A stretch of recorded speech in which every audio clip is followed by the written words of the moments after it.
Your move, Yankees. Your move. So it all comes down to Cody Bellinger. Not quite what we had in mind as we headed into this winter, but Brian Cashman overplayed his hand with this one, and that's where we're at right now. Brian Cashman overplayed his hand, and we are now basically playing right into Scott Boris's hands and Cody Bellinger's hands, and we're now doing this fake posturing where it's not realistic that they're just going to walk away, because who do you walk away to? Because he overplayed his hand with this one. He sat out this winter. He waited out this winter.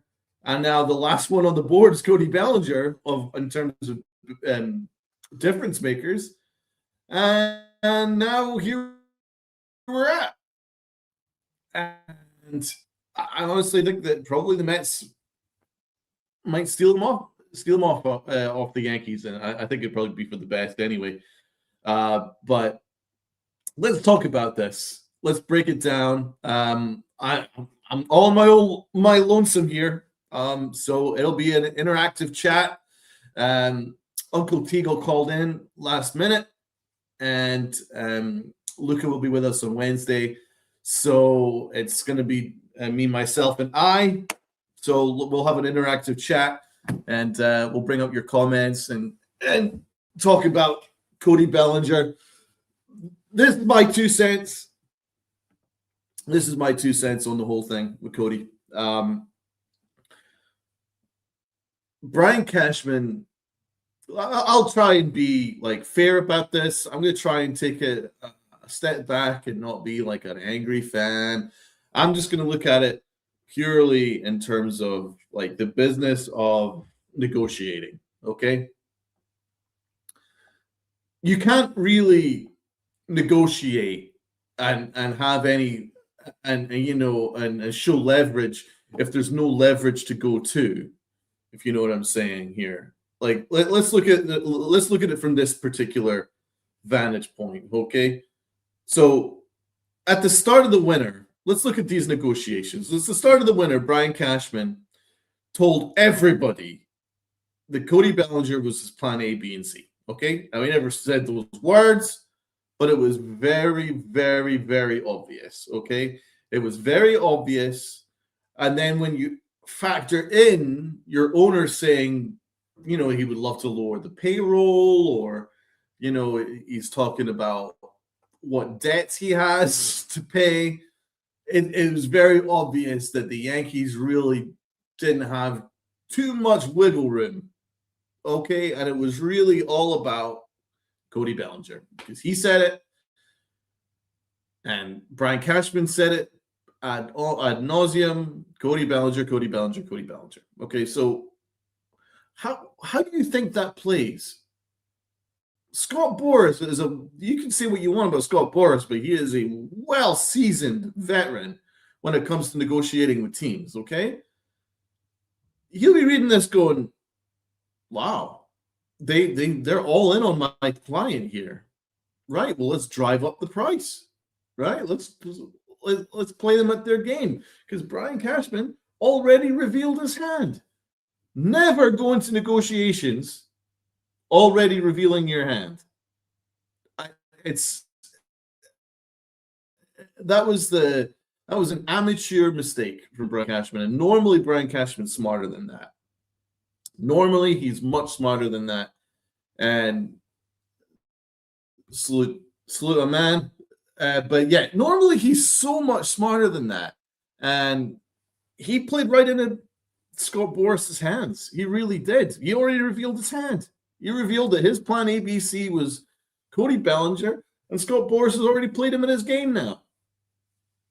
So all through this winter, Brian Cashman did the square root of zip to build this roster. The square root of zip.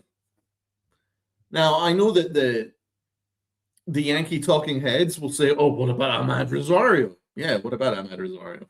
Oh, what about freaking Blackburn and all these little tiny moves, right, that are really insignificant in the grand scheme of things. Okay. No, that's not really improving the roster. Brian Cashman refused to improve the roster. Had he added an impact bat, had he added someone of significance, come on, Trent Grisham, give me a break. Had he added one of those, then you could actually have a pivot if Cody Bellinger's negotiations don't go quite to plan. And by the way, here's a newsflash. They haven't quite gone to plan, Brian. Because here you're at. You have been negotiating with yourself all winter for Cody Bellinger. Now you got to the point where you're going, oh, I have to draw a hard line now because you want 7 years, which is insane. Which is insane. You can give Cody Bellinger 7 years is insane. So yes, of course, Brian Cashman's right not to give him 6 or 7 years. That's crazy. Of course. But you're already overpaying when you're getting to year 5 and you're wanting to give him 31, 32 million AAV. He is a non-all-star. Let me repeat that again. He is not an all-star. Why are the Yankees acting so desperate over someone who's a non-all-star? I didn't have any issue with the Yankees signing Cody Bellinger, but I have an issue with the Yankees treating him like he's an all-star. He is not an all-star. He hasn't been one since 2019, and the Yankees are acting so desperate over this guy. And it's so below them and unbecoming of what they are as an organization, as a franchise. Why are they acting so desperate? And I'm sorry, you don't get credit now for trying to posture and you're trying to gain some leverage back in negotiations. You had all winter to do it. We're 3 weeks away from spring training, pitchers and catchers. You had all winter to set a hard line and to start looking at other options. The Yankees refused. This has nothing to do with Scott Boras. This has nothing to do with Cody Bellinger. It's everything to do with the Yankees and their mentality. They handle these negotiations so amateurish. They really have. This saga is over a non-all-star. I'd like to repeat that. This saga has been over a non-all-star player. He's a good player. Not anything more than that. He's a good player. And the Yankees have held up the entire winter for this guy. The entire winter. Waiting for this player who isn't even a difference maker. Honestly, I'm speechless. And I wish I could say I'm surprised, but this is the Yankees. I wish I could say that I'm shocked, but I'm not, because this is what happens when you run your organization so arrogantly and smugly that their shit doesn't stink. Their shit is kind of stinking right now. Because this is a horrible winter.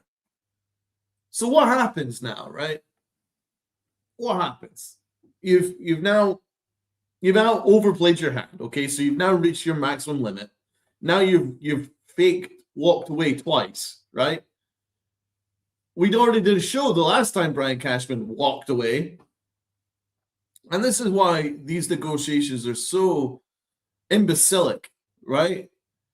Because you saw it. I did a Yankified a couple weeks ago when there were reports that the Yankees had walked away from the Cody Bellinger negotiations and were ready to pivot to Kyle Tucker and Bo Bichette. Okay? And normally I'm smarter than this, but I bought it. I thought, wow, maybe the Yankees have got a hold of themselves. Maybe the Yankees have actually remembered who they are. No. How many bids did they put in for Bo Bichette? How many bids did they put in for Kyle Tucker?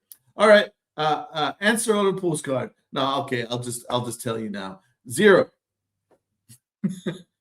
Zero. Good pivot, guys. Good pivot. Good pivot. So all that media posturing wasn't real. It was a fake walk away, and you didn't even check in. So really, you just used the media as a pawn to manipulate Scott Boras. That's all you did. It wasn't about getting better. It was never about getting better. It's not about building a great roster. It's about media manipulation. And Scott Boras didn't buy it. So the Yankees tried to get him to walk off the 7 years. So they came back the next day.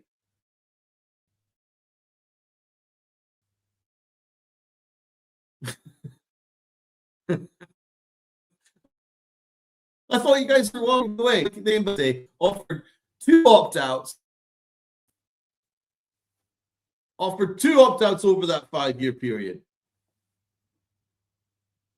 I thought you walked away. Now you came back the next day? That's not real negotiations. You're handling this like an amateur. You know, the Yankees are handling this like it's a teenage relationship. I can't think of a better way to describe it. It's like a teenage relationship. When you're trying so hard to gain a foothold in this relationship to the girl that just ain't that into you. And that's the Yankees. The Yankees are pretending that they have all these options and they have all this leverage in this relationship. They have none. They don't have any. They've already overplayed their hand. They've acted desperate. They've acted like a doorstop. And I'm sorry, the girl is wearing the pants in this relationship. And that's what's happening here between the Yankees and Cody Bellinger. Or I should say Scott Boras. I don't think Cody Bellinger has anything to do with this. So the Yankees are now in this spot now where they're like, oh, wow, maybe if I walked away, you know, maybe she'll like me more. So the Yankees walked away, pretended that they had all these other options that they'll date. But they came back the next day going, hi, please like me. It's embarrassing. It's embarrassing. And it didn't work. Right? And now the Yankees, a week later, are fake walking away again, when the next thing Brian Cashman's going to do is probably just write on Facebook or something like that. Maybe he'll block Cody Bellinger on Instagram. Maybe he'll write a passive-aggressive meme. But that's where we're at now, because this is like a teenage relationship. This is like a saga. For what?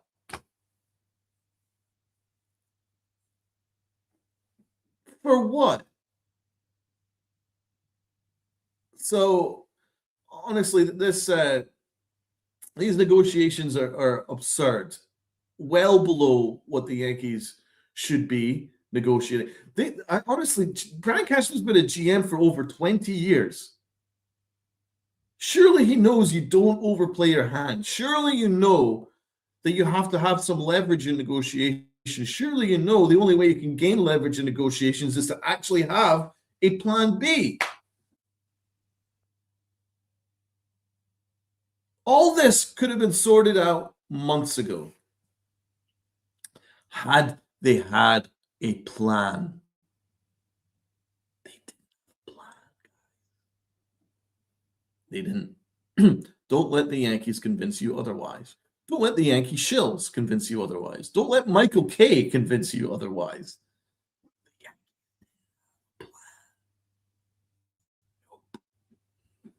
They didn't have a plan. They didn't have a plan. They didn't prepare for this winter. They showed no preparation. They thought they could easily just get the Cody Bellinger negotiations wrapped up. They could trade for a mid pitcher, call it good. That's what they thought they could get away with. They thought the fans would buy it and be all happy clappy, and they knew the media would back them up, and so they didn't bother preparing. They didn't have. Brian Cashman wasn't even at the winter meeting. That should have told you everything. What have they done this winter? What have they done? They sacked their entire international scouting department. They lost Wandy season to the Mets. Refused to bid for any free agent at all. And waited out the winter to the point where there's no other difference makers on free agency left, and now they're like begging for Cody Bellinger's attention.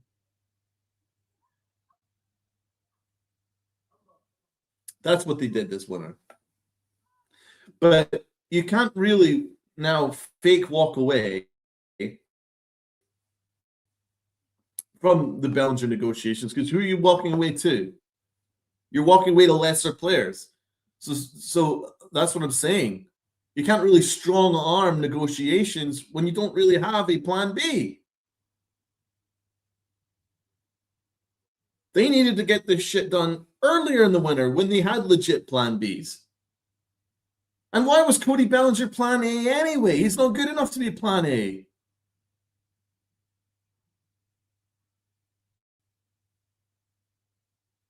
I don't understand. Why did anyone think that Cody Bellinger and Trent Grisham on their own was enough? What made them think that? How is that okay? When you look at the free agent guys on the market that were difference makers, Kyle Schwarber, I know he doesn't play any defense, but that's a 50 home run bat right there. Pete Alonso, okay, questionable defense, but that's a 40 home run bat right there. Okay, Kyle Tucker, completely overpaid, but that was the best bat on the market in a position of need. Bo Bichette made all the sense in the world. All the sense in the world. You could have had him. You could have signed him up for anything. You could have signed him up, given huge AAV and tons of opt-outs, and he could have been your shortstop for the year. And then you move him over to second, or you move him over to third in 2026, 2027. They didn't do it. They let that go as well, and now they're all in on Cody Bellinger. They were always in on Cody Bellinger. There was no plan B. So Scott Boras' Yankees at their stupid amateur game. And they're getting found out. Because what's the backup to Cody Bellinger now? Where are they going to go? You know, are you going to have a reunion tour with Harrison Bader? Is that their plan?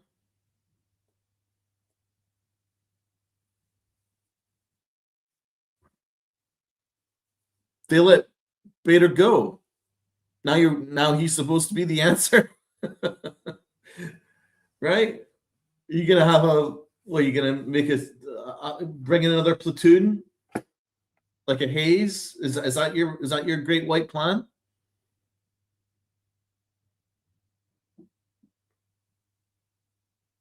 Is that seriously? Is that what it is? What trade do they consider? Louis Robert, guy with like a 600 OPS and struck out 6,000 times last year. Is that their plan? Brandon Donovan, another lefty bat. Is that their plan?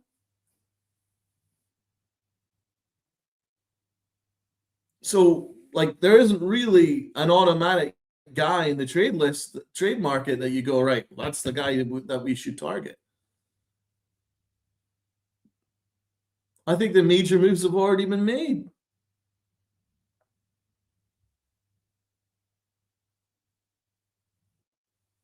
And the Yankees played right into these stupid games. Really, I expect better. I expect better. I expect my GM to be smarter, expect my GM to run the negotiations. Smart expected my baseball team to have a plan in the winter. And they didn't. Poor leadership. A lack of aggression on the market. A lack of aggression in getting better. Just total smugness. And I'm sick of this smugness, man. I don't recognize these Yankees. I know this rant is going on 21 minutes, but I do not recognize these Yankees. And I don't want to recognize them. Because the way the Yankees have operated, I would say since COVID, is far below who they should be. They're operating so smug. So freaking smug. They have no reason to be this smug. They rely on the media talking heads to cover their asses. I mean, I saw Michael Kay shamelessly saying, yeah, but they won 94 games and they made it to the World Series. So what are you complaining about? Are you really saying the Yankees don't know what they're doing? Yeah, I'm saying it. The Yankees don't know what they're doing. Because they haven't won since 2009. You could paint all the lipstick you want. You could add all the caveats you want. Oh, but what about the Astros? What about the trash cans? I don't care. I don't want to hear about it. The Yankees have won zip since 2009. Oh, but what about 90 games? What about 91 games? What about 94 games? What does it mean in October? That's what the Yankees have always been about, October. You don't get to rewrite the narrative just to fit the Yankees into it. That's not how it works. You don't win 27 championships in the summer. You win it in October. Hello? The Yankees are a huge enterprise.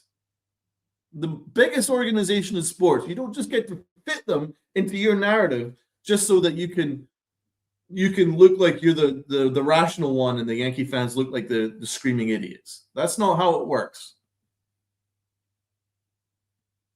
That's not how it works. The Yankees are better than that. They should be. Jeez. I've yet to hear anyone give me a proper rationalization why the Yankees should have handled this winter this way. The Blue Jays destroyed the Yankees. And the first thing they did a week later was sign Dylan Cease. The Yankees got destroyed this past year, and they've done nothing.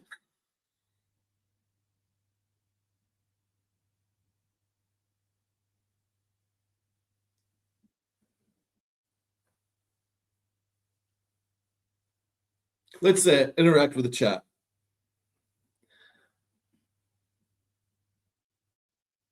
I'm just beside myself. Honestly, it just makes me, I don't know. I mean, I'm a mixture of anger and apathy and disengagement with the way that the Yankees have completely forgotten who they are. And it's gone to the point now, I don't give a fuck what Cody Bellinger does. I don't give a fuck. Signs with the Yankees, doesn't sign with the Yankees. I don't care. He isn't that good to begin with. He isn't good enough to hold up an entire winter anyway. Good player, fine. He's someone that if the Yankees signed at the start of the winter, you'd be like, good start. Right, where do we go next to build this thing? That's the kind of player he is. He's not a player that you go, give up the entire offseason. We're waiting. We are waiting it out, baby. He's not that player. And they are gaslighting you if you think that he is that player. Right, let's get into this chat. Got quite a lot of people in the chat. Got almost 60 people in the chat. Salute to you. The Yankees were terrible in the AL East, unless it was a race with the O's. And Annie Carnival is spot on. We had a below 500 record. Blaze says, Kay said Yankee fans are spoiled. Yeah, we're really spoiled. We're really spoiled, aren't we? Hal isn't cheap. He spends $300 million every year, but they still don't win. Might as well not spend this year. Just deal with it and stop complaining.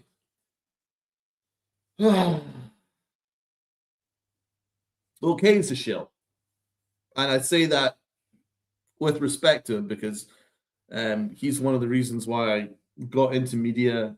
I think he's a great announcer. And I loved his radio show for a long, long time. But over the years, he's really ramped up the shilling.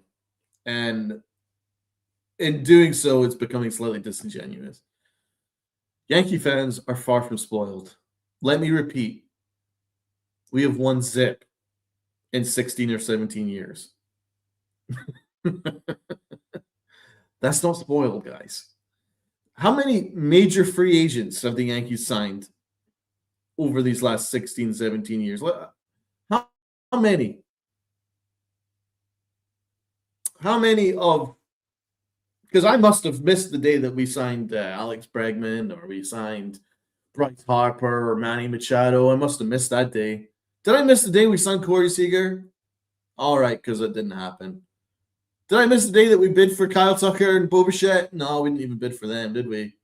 No. Did I miss the day that we signed Juan Soto? No. We lost him to the Mets. How are we spoiled exactly? We've signed 0 major free agent position players since Mark Teixeira. And that was in 2008. December 2008. How many major position player free agents have the Yankees signed since then? 0. And we're spoiled. We're spoiled. Okay. We're spoiled. Get run over by the Blue Jays last winter. And instead of looking to get better, the Yankee organization is gaslighting us, telling us that our expectations are too high. We're spoiled. Sure. Okay, cool.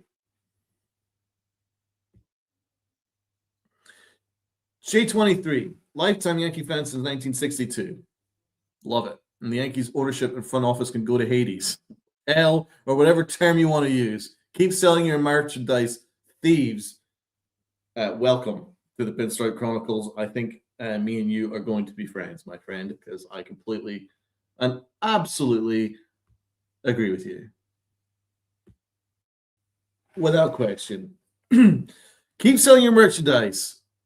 It is thievery. It really is. What, you can't bid for a major free agent? Is that too expensive for you? Is it? Right. Okay. Yankee fans are all over the world. Hal Steinbrenner. I'm going to another rant. Damn it.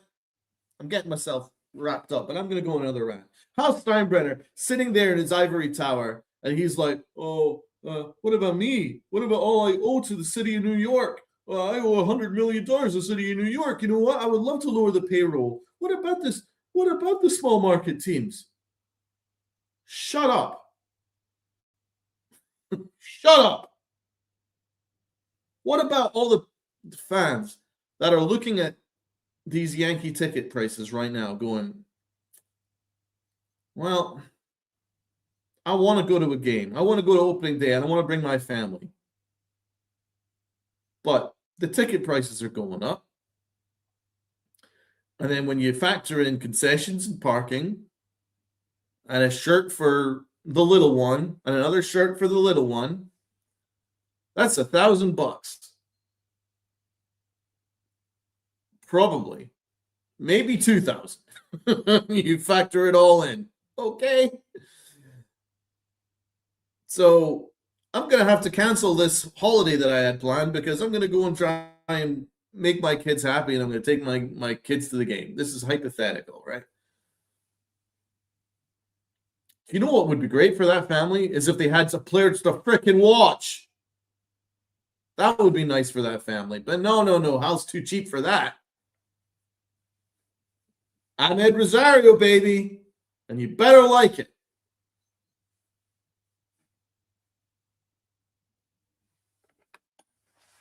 It's kind of shameless, right? Kind of shameless. A little bit shameless of your owner to complain about all his expenditure and not think about his fans' expenditure. The ones that actually, keep the lights on for the Yankees. Yeah, but we're a bunch of assholes. Fuck them, right? Fuck us, right? There are New Yorkers that are overseas that would love to go to a Yankee game. Can't wait to go to a Yankee game. What about them? Now you have to factor in flights. It's probably like $5,000, right? Fuck them. Who cares? What about what I go to the city of New York? Yeah, and the fans are spoiled. Yeah, right. We're spoiled. Sure. I'll buy it.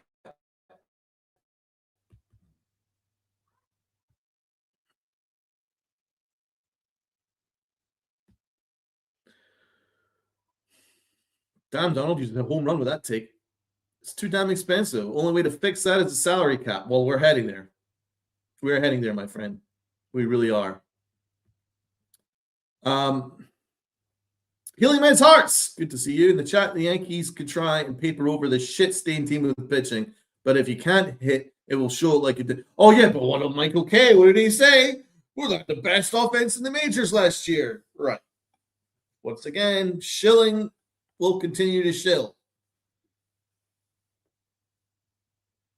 What did the Yankees do against above 500 teams? What did the Yankees do against the Blue Jays? What did the Yankees do against the Red Sox? What did the Yankees do against the good teams in the American League? They really struggled.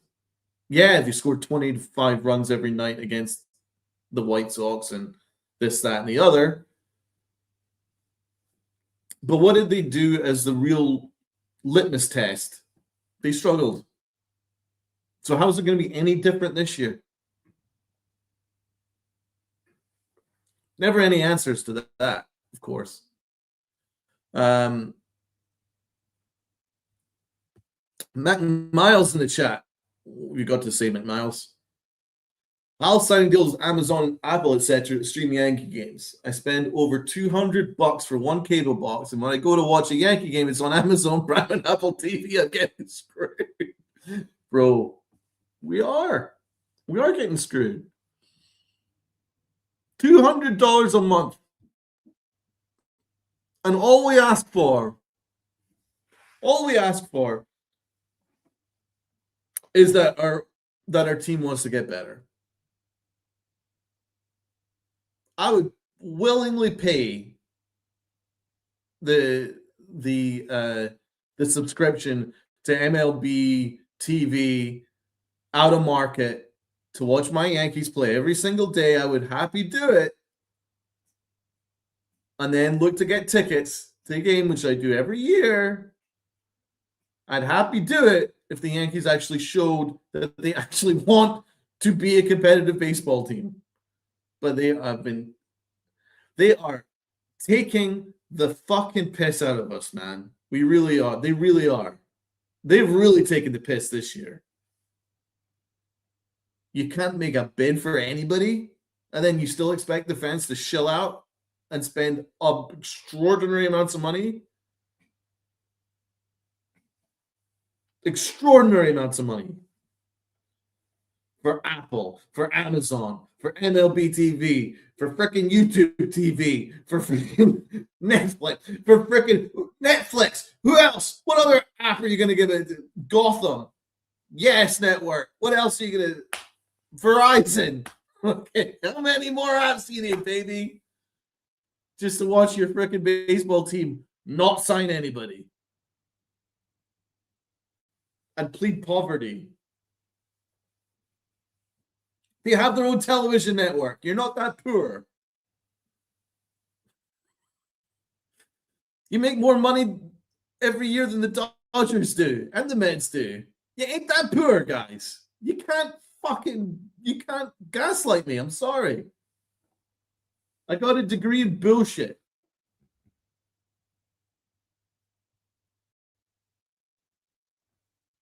J23, hit ownership in the pocketbook.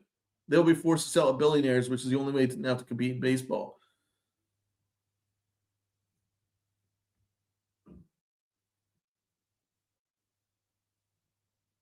I agree.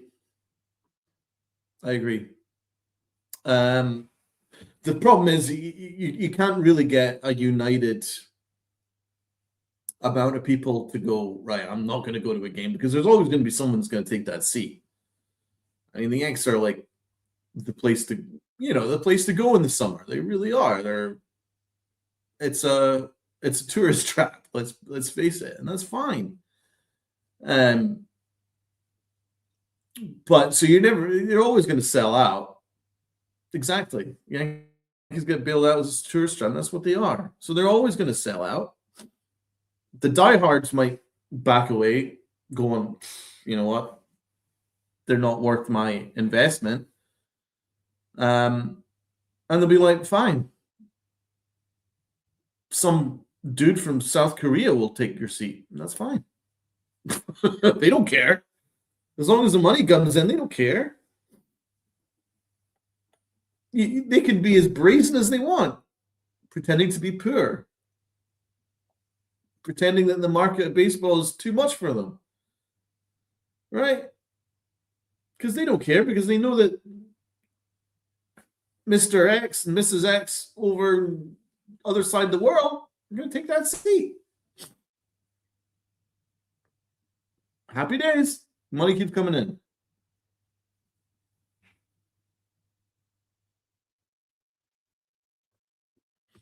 Stuff and things. People talk about this Orioles regular season record like it's a cop-out to the bigger issues. A 94-win season has more meaning to a team like the Pirates. It's World Series or bust. That's who the Yankees are. They've always been that way. It doesn't even need to be World Series or bust, but you need to have a decent October or bust, right? You need to make a serious run at October, or this thing is a bust. It used to be World Series or bust. Now I'm more than happy just to say, listen, if we can be really competitive in the ALCS, I would say it's a decent season. But this is the stuff that we've now been resigned to. It's like, oh, maybe if we just have a decent run in October, that's enough for us now. But 90 wins, 94 wins, 89 wins, it doesn't matter how many wins you get in the regular season. It doesn't. It never does matter about that stuff. It matters about getting into the postseason and having a run at the postseason. Just making the postseason is like, all right, fine. What do you want? A cookie?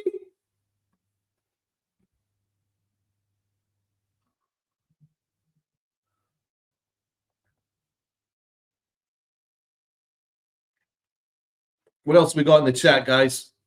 Lots of people in the chat. FJ says he's fine with a salary cap. I have no sympathy for players or owners. Players and owners will still make plenty of money even with a cap. No, you're right. You're right. I mean, we're heading there. Let's be perfectly honest about this. We're heading there. That's where we're headed. We have to be realistic with ourselves. That's where we're headed. I think the gluttonous contract for Kyle Tucker, and it was gluttonous, make no mistake about it, is heading us towards a salary cap now and a lockout. And it's going to be a long lockout, because how are you going to resolve this?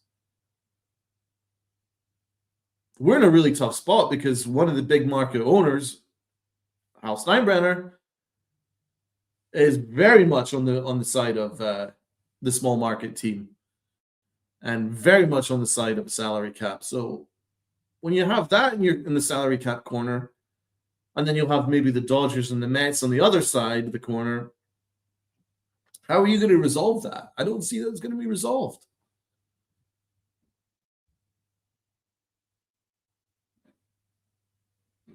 I mean, the current market of baseball is freaking perfect for the players. Holy shit.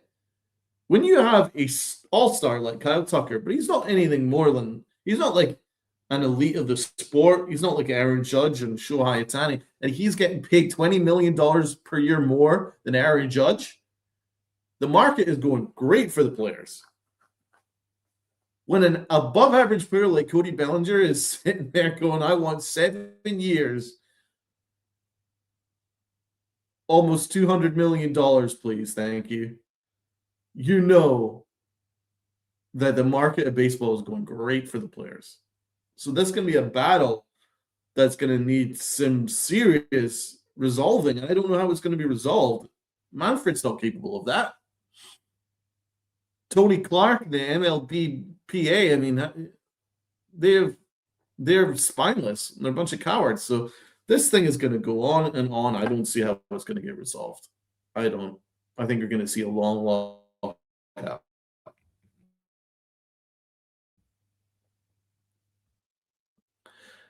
And the cost is going up, and inflation is a big part to play with it. You're right. Costs will go up due to inflation. Salary cap is just keeping it fair. Guggenheim has a cosmic-sized purse, $345 billion in assets. I'm sorry, but the Yankees have a hell of a purse too, but they're pretending they don't. But yes, you're right.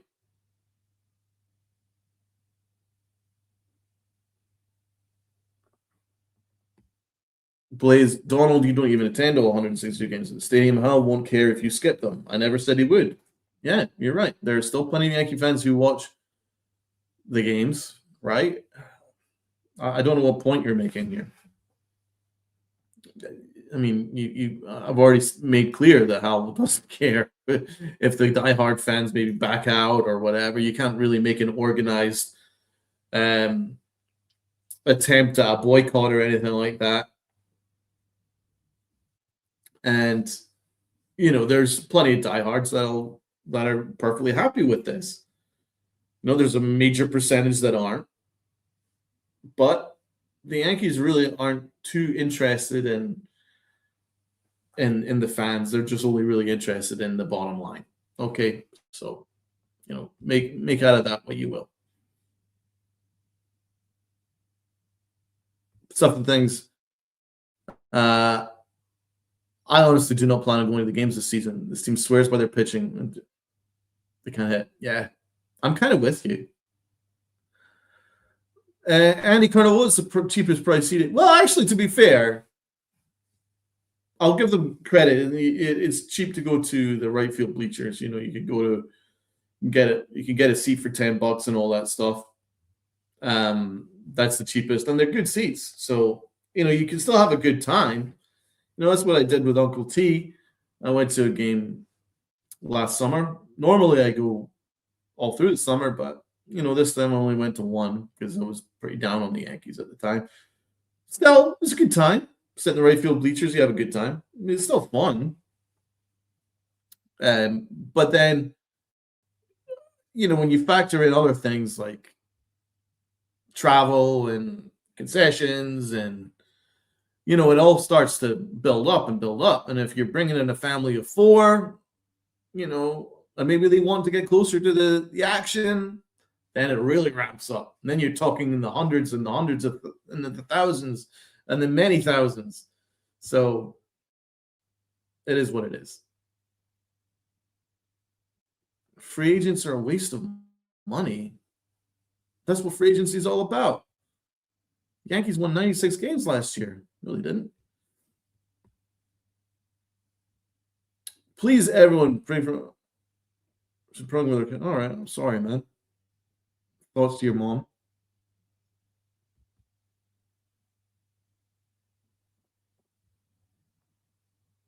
We're all thinking of your mom, man. Take care. This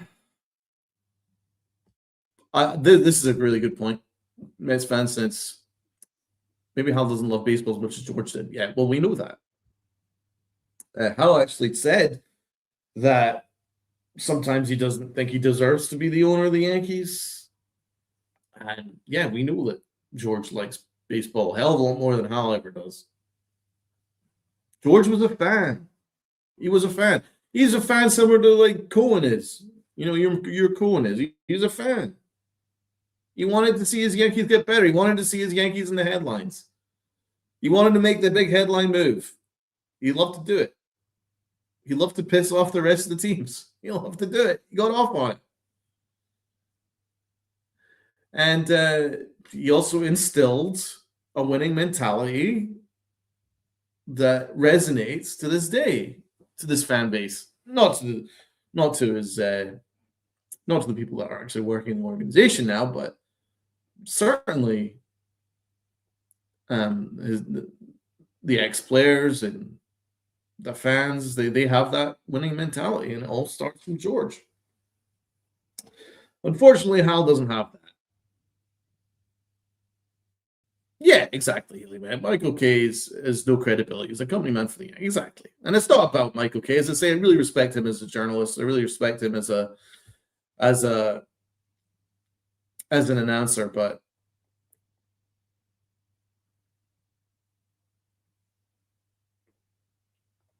whoa, here we go. Blaze getting angry at people in the chat. Who are you? Some kind of policeman? I can do what I want. Kay is telling the truth. Stop complaining.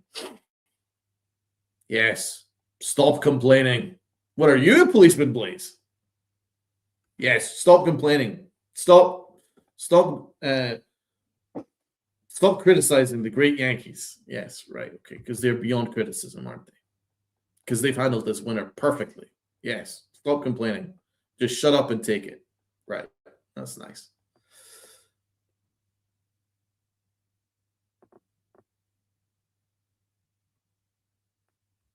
Slow burner, Blue Jay fan, remember we beat you without Bo? Well, I've not forgotten, my friend.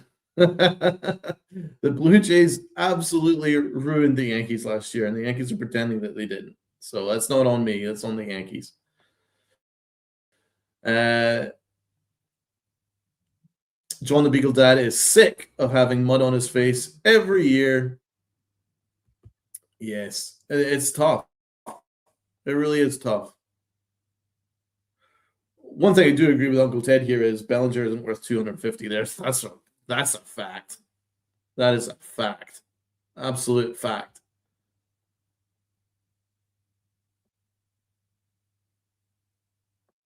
What else have we got in the chat? Yankee rotation is filthy as not best rotation in baseball. To know the Dodgers will have something to say about that.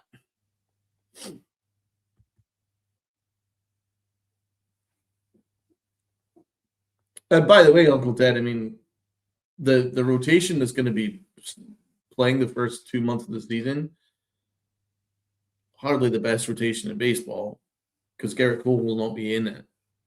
Rodon may or may not be in it. Schmidt won't be in it. It's going to be Weathers, and it's going to be Schlittler and Luis Gil. And Will Warren, who isn't even that good. So let's calm down with the best kind of stuff here.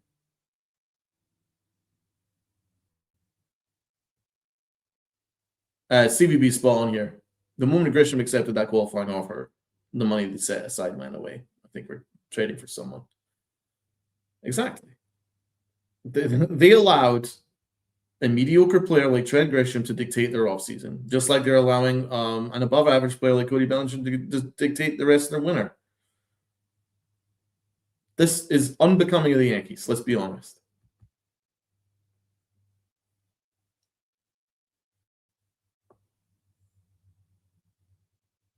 Has any other team made an offer to Cody Bellinger? No. No one else has. We think the Mets will eventually. But as of right now, it was just the Yankees. They bid against themselves.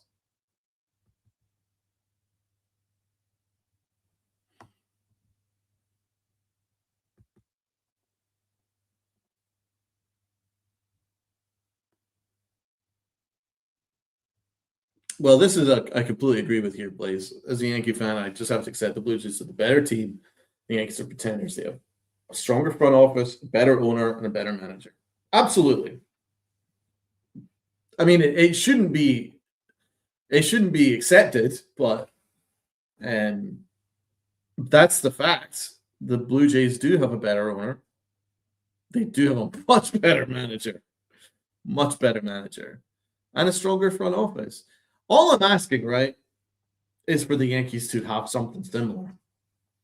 And considering the resources that they have at their disposal, they should be able to have a better manager. They should be able to have a stronger front office, and they should have an owner that has a win at all cost mentality. Excuse me.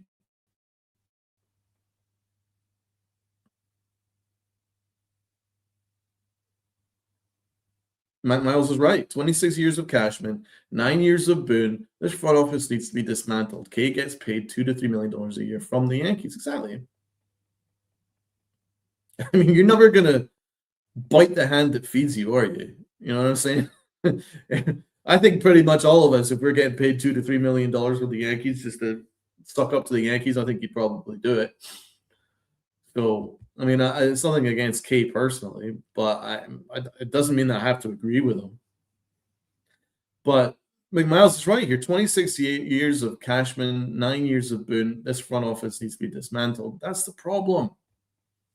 I'm not saying that Cashman is this terrible GM. He's handled this winter terribly. Brian Cashman is normally much smarter than this. That's why I'm so disappointed. I normally look up to him as a really good GM. Now, I think he's been in it too long, and I think that's the big problem.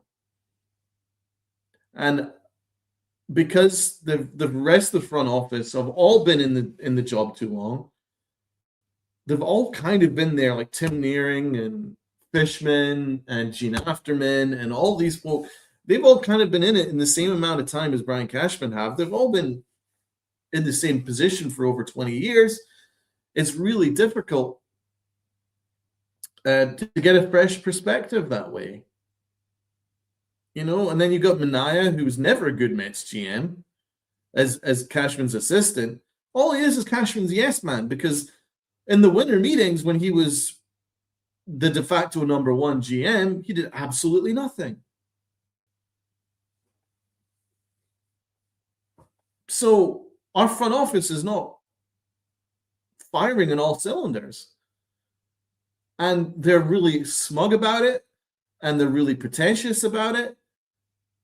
And until the owner, you know, takes it seriously and says, you know, we could probably do with freshening up this front office. It's not about firing Brian Cashman, fire that guy, send him to the. I'm just saying, you know, if you want to keep him in the job, he needs to have a young, fresh assistant with new ideas that can challenge him. That's the only way, you know? You need a young analytics guy that's on top of the game, on top of the analytics. That it's like, Brian, I got an ideal target for you. Right? Kind of like Jonah Hill. Right? I got the ideal target for you. You know what I'm saying? It's just like our analytics guy is Mike Fishman, who's just confirms his own bias, and he's done an awful job. So the Yankee front office is not firing at all on cylinders. They're lucky that half the American League is as poor as it is. Thus, they can kind of beat up on bad teams. And yeah, they have Aaron Judge, who's pretty much good for 14 to 15 wins by himself, right? So yeah, when you have a payroll of 290, 300, you probably win more than you lose. It doesn't mean you should shout off the rooftops about it, though. Because it's not culminating in championships.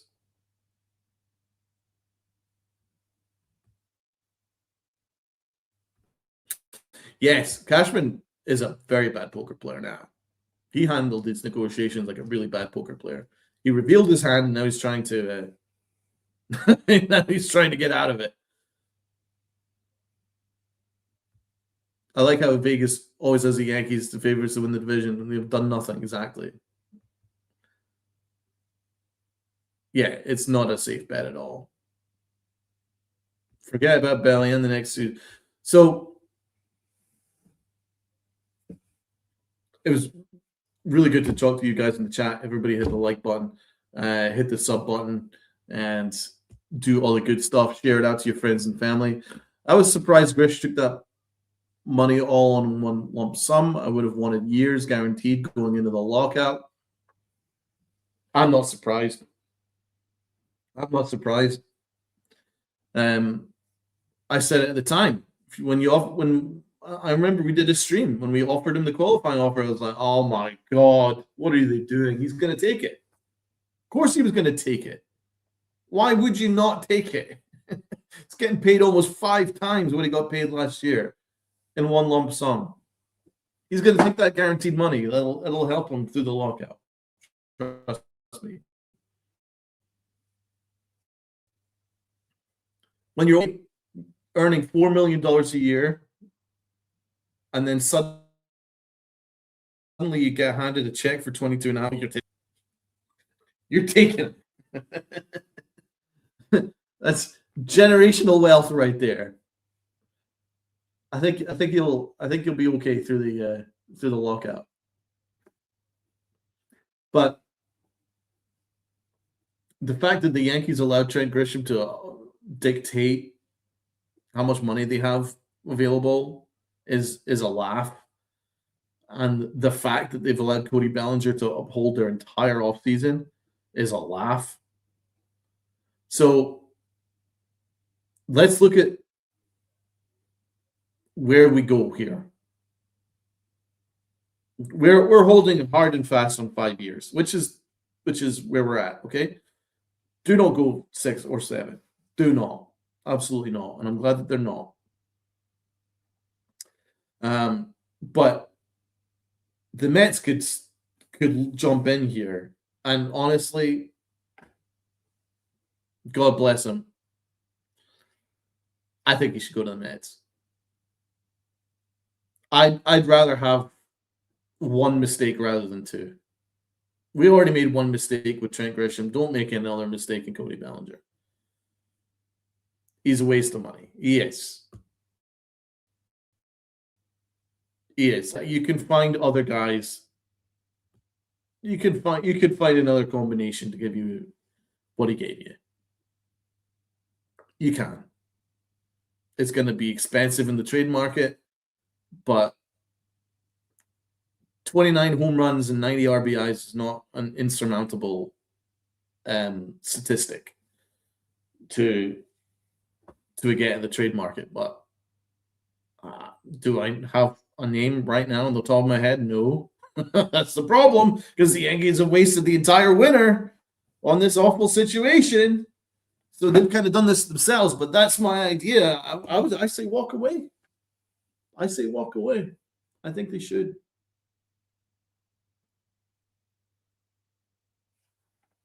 Yeah, let's play.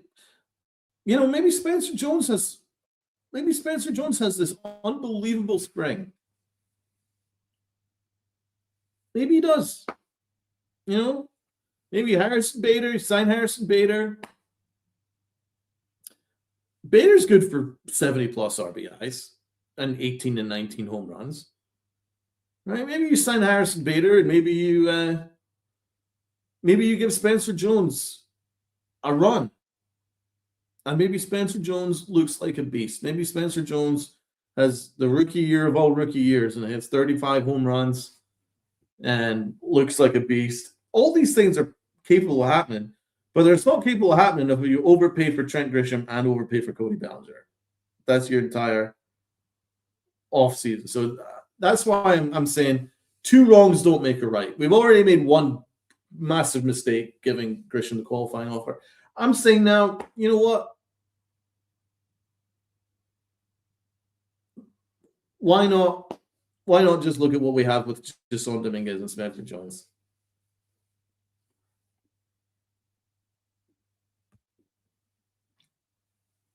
Ollie, as a Yankee fan, I really can't believe that the Yankees are really going to run it back with the same team that got embarrassed by the Blue Jays. It's unbelievable.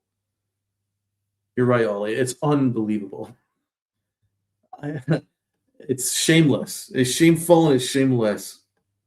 But it just shows the complacency. And I'm, I can't say I'm surprised because Brian Cashman already told us that was the plan. When Brian Cashman sat in his ivory tower at the end of the season, when we got annihilated by the Blue Jays, he said, "I'm very proud of the season we had, and I'll leave it to the masses to decide what they thought." That is not someone that is showing any willingness to be accountable or to hold his team accountable or to be better. And that's exactly what happened. That's exactly what happened.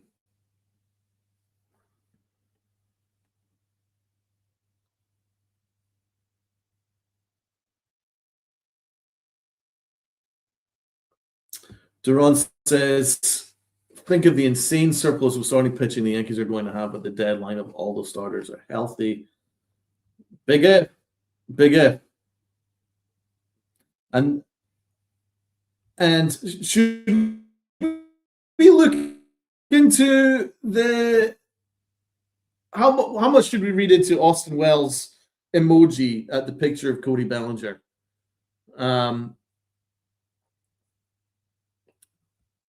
How much should we read into it? Do you think that means that Cody Bellinger is definitely gone, or what? Because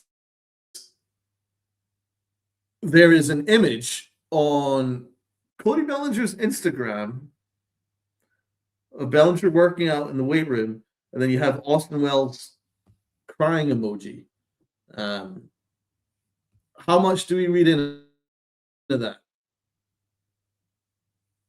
That's my question to you guys.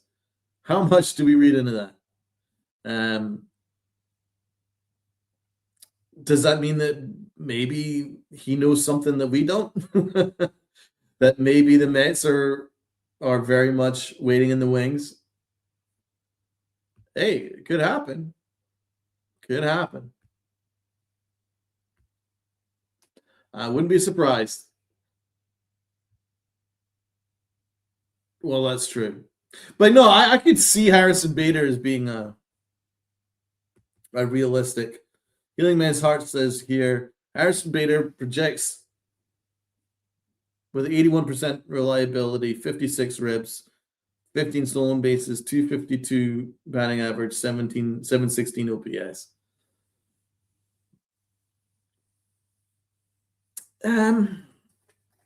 Yeah.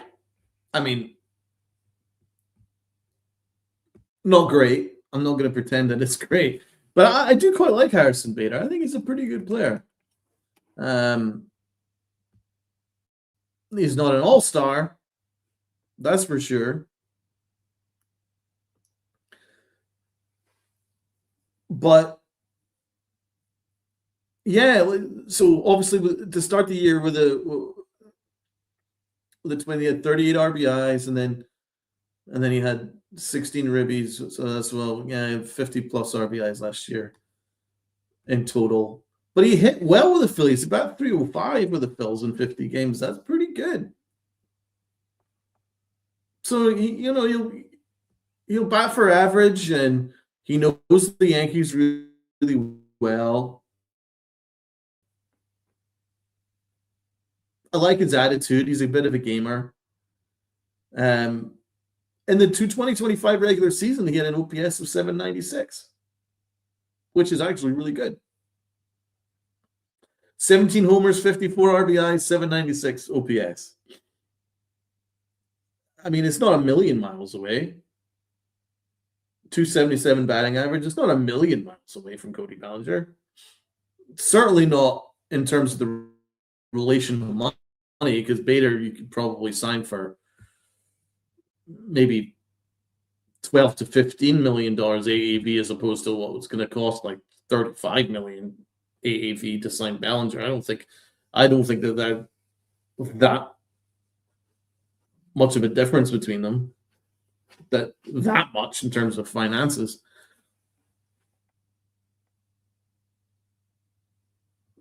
Doesn't Bader want 8 years? God no. I hope not. Right. I mean, that would be amazing if he does. That would be remarkable if he gets it. Jeez. But yeah, so we'll wait and see. Yeah. He's a player that you can get 12 to 13 million AAV, maybe 15. And 2-year deal, something like that. I mean, that's reasonable. But obviously you need to attack the trade market. I'm in anarchy mode now. I really am. I'm in anarchy mode. I want to see what the Yankees could try and conjure up. Let Bellinger walk. Go. Let's not add another mistake to their already mistake of an offseason. Let's try something different. Let's go a different direction. And it leaves some flexibility. I'm kind of on board there. By the way, here's the news flash, guys. The Yankees are not winning the World Series with Cody Bellinger, let alone without him.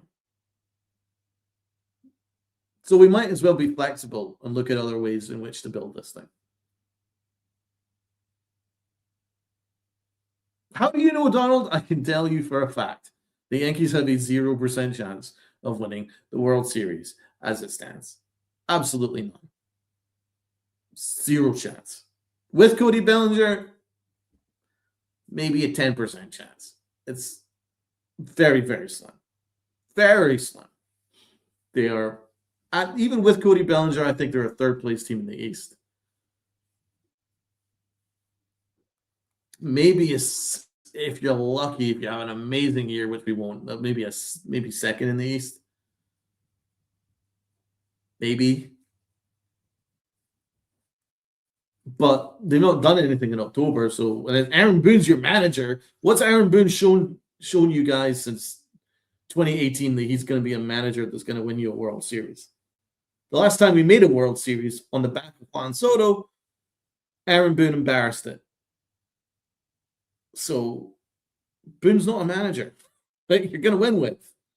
And Brian Cashman is far too arrogant and smug to own up to his mistakes on that regard.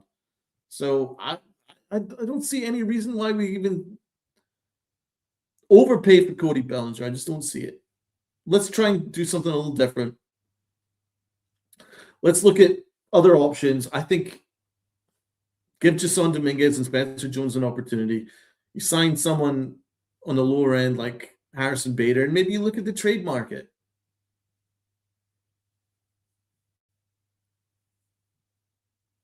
At this point, the winner is fucked.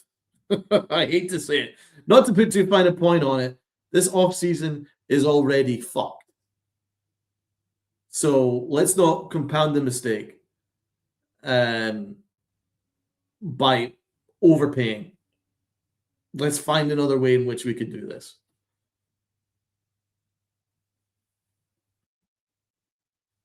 Davey, I'm done. I've seen him in the chat. Good to see you. Donald Boone is a bench coach. The real manager is the analytic team. Exactly. But Brian Cashman will call you up and yell at you if you say so, which he did with Derek Jeter and A-Rod. So, but we know the truth, and they know the truth. But no, I'm all right with adding a bit of flexibility. I really am. I don't think. I mean, I would have been absolutely fine with Cody Bellinger had we signed him at the start of the winter, and then use that as a good starting point to build the rest of the offseason, to add another impact bat, and all that stuff. It's not about hating Cody Bellinger. It's just gone to the point where, why are you spending an entire winter pleading for this guy? He's a good player. It's not anything more than that.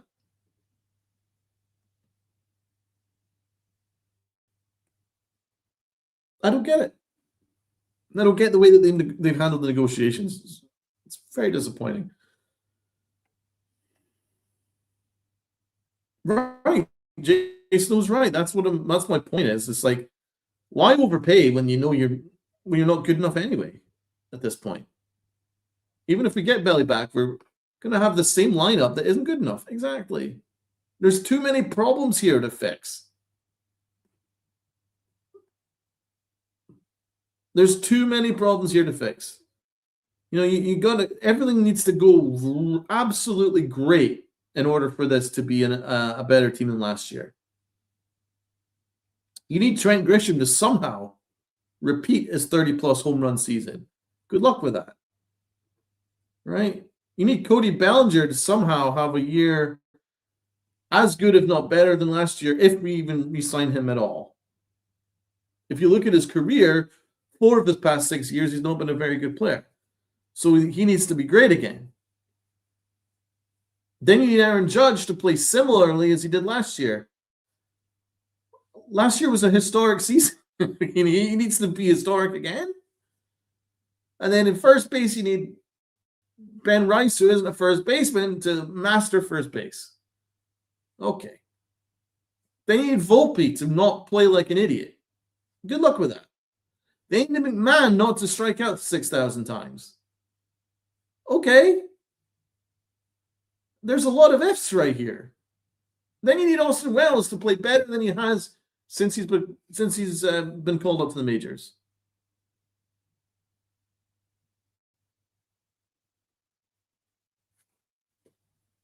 He hasn't done that at all yet. And then there's no righty bats. Then you need Big G to somehow be healthier than he has been every year since 2018. And I'm the biggest Big G fan out there, but let's call a spade a spade. That guy isn't healthy. Then what?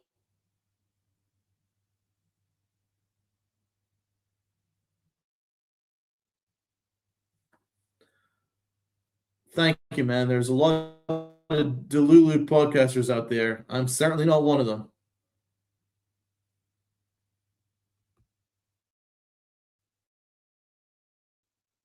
Jay Snow, he's tell the truth. I do.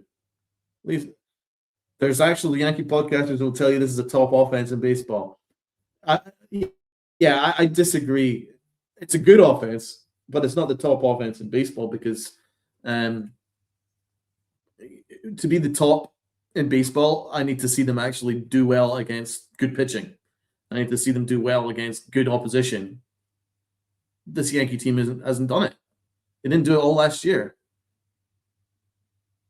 A great offense doesn't go 6 weeks by playing incompetently, which they did last year alone. So I'm sorry, I don't buy it. I think the biggest reason why the Yankee team had one of the greatest statistics ever because Aaron Judge had one of the great seasons ever. It kind of helps. You got a bunch of guys that had some decent seasons, and Aaron Judge was unbelievable. And they beat up on some bad teams, which they have to do. So good on them. But what do you do against the good teams? Nothing. So this idea that this offense is great all as it is a fallacy. There's too many things that need to happen in order for it to go right. Look at the average. Yes, it's a very low batting average, high strikeout team that don't hit lefties because nobody hits from the right side. We only have 2 good batters on the right side, Aaron Judge and Big G. It's an awful lot of lefties in there. And you're praying that nobody gets hurt. Because if Ben Rice is your everyday first baseman without a backup, because no one else can play first base, then Austin Wells has to catch every day. Who's going to be the backup catcher? We don't know yet. JC Escara? Okay. Something to get excited about. Jazz Chisholm's head is in the clouds. Good player, 30-30 guy. Good stuff. But doesn't seem like a winning player to me. Anthony Volpe has been a disaster. Complete, unmitigated disaster. I love Caballero. Big fan of Caballero. But, I mean, he's not going to be an all-star. He's not an all-star caliber player. McMahon, great glove, but a very, very strikeout-prone bat. Very strikeout prone. Very strikeout prone. Trent Grisham, I'm sorry, man. If you look at his career, every year of his career, apart from last year, he bat less than 200. He was in the 190s. So, Donald, who do you trust more behind the plate, Rice or Wells? Well, it's kind of an irrelevant question now because Ben Rice is your first baseman. So maybe if we signed Okamoto or maybe if we signed Pete Alonso, then I would have given you that answer. But they made that choice. Yankees home run or bust approach is not conducive to winning championships. You're right. So that's where we're at, guys. I wish I could be more positive for you guys. I really could. I really wish I could. I just can't be disingenuous and lie to you that this is going well. This has been a bad offseason. They've waited the entire winter. Now we're 3 weeks before spring training, and we haven't fixed this roster. This roster needed work. Take all the anger out of it. Anybody that takes the Yankee tinted glasses off and isn't a Yankee talking shill or isn't paid by Brian Cashman to cover up for his mistakes would take a step back and say, this roster isn't good enough to win a World Series. It just isn't. It's good. It's a good roster. No one's saying it's a bad roster. But it's not a World Series roster, not by any stretch of the imagination. And other teams have made a better attempt at building a World Series roster. And one of them is Thanos themselves over in Los Angeles. The Yankees had some work to do. They probably needed a first baseman, but they definitely needed a right-handed bat, a power bat from the right side. They did not add it. They've refused to add that. That's on them. That's not my fault. That's not fans being angry's fault. That's just the truth. They needed another impact righty bat. They failed to add it. That's no one's fault other than Brian Cashman's. And it doesn't look like one's forthcoming. So that's on them. It's on no one else but them. Right? They needed to work on the bullpen. They failed to do that. At least to this point. That's on them. They needed to add some contact to the lineup. They failed to do so. They need to add some on-base percentage to this lineup. They failed to do so. So, I mean, the Yankees can blame anything they want, but they've done this to themselves.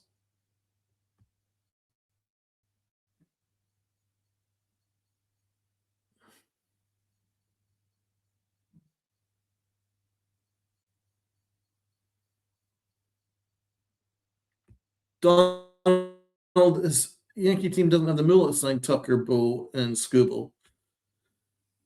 They do. Yes, they do. They do. They just don't. I mean, let's not forget the Yankees are middle of the pack in terms of revenue to payroll. They spend 49% of their revenue on the payroll. They have the money. Right? Even if you got that payroll up to 55, 56%, that 5% could easily get you a superstar in free agency. They could have signed a Bo Bichette. I'm not saying you spend $60 million a year on Kyle Tucker, but I'm saying at least make a bid. Should have signed Bo Bichette, though. Or you should have signed Pete Alonso.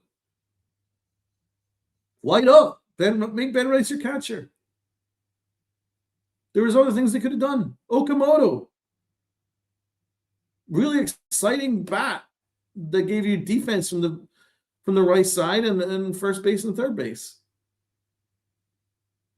No, I'm saying you can at least one of them. We made no bids for anybody.